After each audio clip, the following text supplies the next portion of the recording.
Маш их хай гэж бид нар налаах дээрээс бараг 10,000 нэхий авсан. Зүгээр 500 төгрөг хайж яхахын оронд манай дээр авчирч хаяач тээврийн зард. Тэгмүү тэндээ хяргаж үзүүлээд өдөрт 2,000 нэхий хяргаад тэр чинь нэг нэхийнээс ойролцоогоор 1.3 кг ноос гарч байгаа.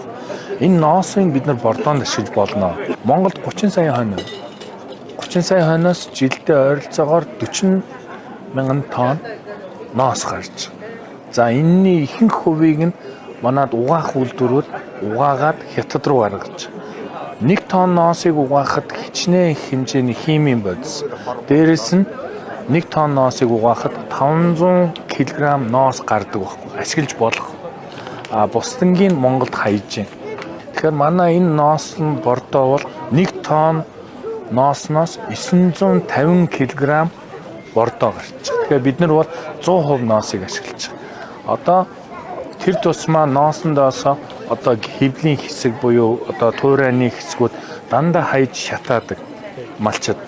Одоо хотонд унсан ноос байна. Түүгээ шатаадаг тийм ээ. Тэгээ эднэрийг шигшээд биднэрт аваад ирэхэд бид нар байнгын авч худалдаж авч. Хэрвээ зарим хүлэмжийн аж ахуй эрхлэлдэг хүмүүсийн хөрс бүр дороотдаг. Яг тэгэхээр олон жил хөрсөндөө тариална хийдэг хөрсөө манайхан ч одоо бол нэг уламжлалт арга бол бууцаар хийж.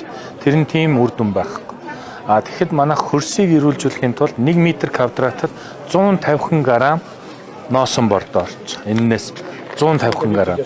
Энэ 450 г-аар савлцсан. Энэ болохоор одоо жишээ нь 3 м квадратын хөрсийг ирүүлжүүлж. Одоо жишээ нь модон дээр ярив. 1.50-аас доош модон дээр 250 г бордоо хийгээд бүтэн жилийнх нь хэрэглээг өгнө. Дээрээс нь усалгааг 20-30% багасгаж. Одоо бид нар мод тарина гэж байгаа тийм. Мод тарихад бидний хамгийн гол проблем юу вэ нөхөр ус зөөж авч услах. Энэ дээр болохоор энэ бордоо маань нэг ширхэг одоо ийм үрлэн бордоо өөрөөсөө 3 дахин их хэмжээний усыг өөртөө шингээж. Одоо хөрсөн доороо чийг аваад задраад 10-аас 12 сарын хугацаанд хөрсөндөө шингээд дуусна. Энэ 10-аас 12 сарын хугацаанд энэ ямар үүрэг гүйцэтгэх вэ гэхээр нэгдүгээр чийг баригчийн үүрэг гүйцэтгэх. Хоёрдугаар ургамалдаа хөрсөнд ороод туслын системээр чигээ өгч.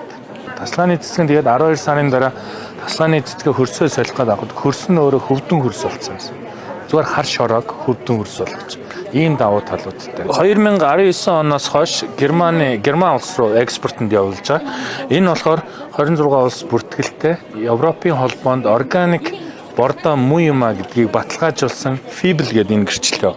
Энэ FIBL-ийн энэ гэрчлэгэнд Монгол улсаас хамгийн анх бөгөөд цорын ганц компани бүртгэлтэй байгаа нь манай Монплец бордоо. Одоо энэ FIBL бүртгэлтэй дахиад өөр газар байгаа Монголоос байхгүй.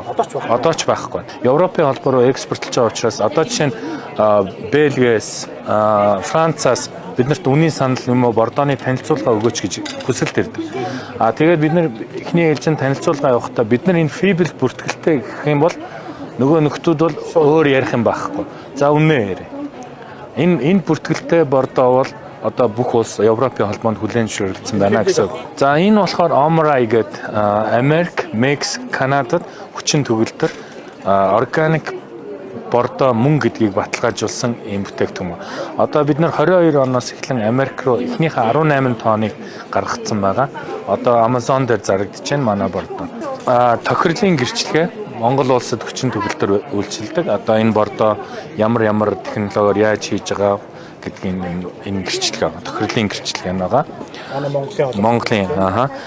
Бид нар бас саяхан үйлдвэр дээр үйлдвэрийнхаа ISO стандартыг авсан байгаа. ISO стандарт 45001 9001 гэдэг ийм хоёр ISO гэрчлэгийг авч баталгаажуулсан байна. За ийм гэрчлэгээнүүдээр олон улс бөгөөд дотоодынхаа ийм гэрчлэгээнүүдээр баталгаажаад энэ бордооны бол ингэ явж байгаа.